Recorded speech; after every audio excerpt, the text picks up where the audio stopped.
Chapter 1, The New Guest. Keith, the boy in the rumpled shorts and shirt, did not know he was being watched as he entered room 215 of the Mountain View Inn.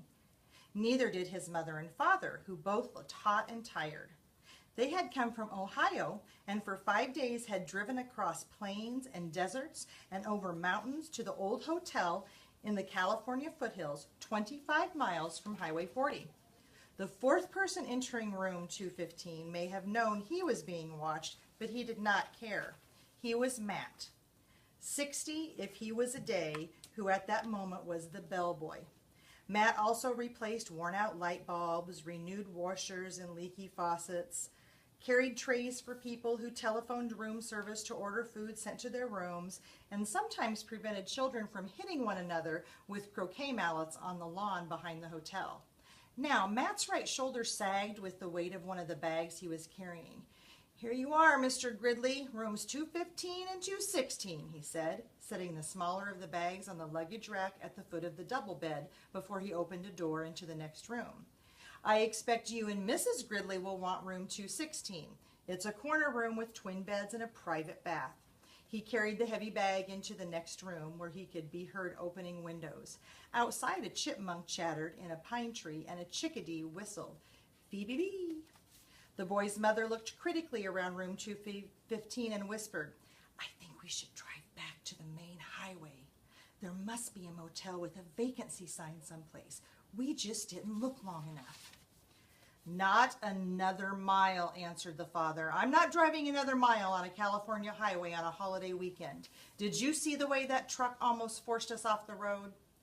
"Dad, did you see those two fellows on motorcycles?" began the boy and stopped, realizing he should not interrupt an argument. "But this place is too old," protested the boy's mother, "and we have only 3 weeks for our whole trip.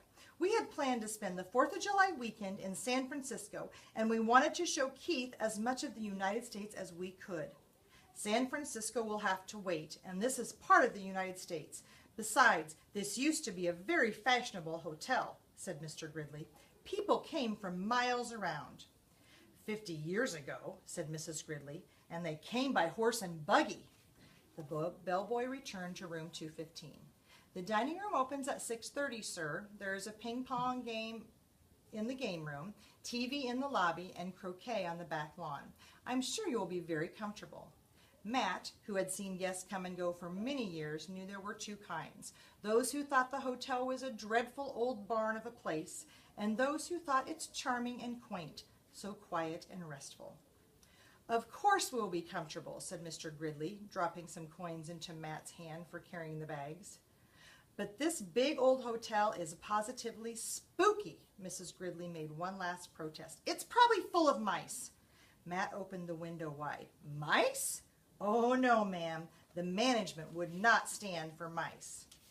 "I wouldn't mind a few mice, the boy said, as he looked around the room at the high ceiling and knotty pine walls and carpet so threadbare that many of its roses had almost entirely faded, the one chair with the anthroposter on its back and wash basin. "Ken Booth, please call the office. Ken Booth, call the office." And towel racks in the corner of the room. "I like it here," he announced. "A whole room to myself. Usually I just get a cot in the corner of a motel room." His mother smiled, relenting. Then she turned to Matt. "I'm sorry. It's just that it was so hot crossing Nevada, and we are not used to mountain driving. Back on the highway, the traffic was bumper to bumper. I'm sure we shall be comfortable."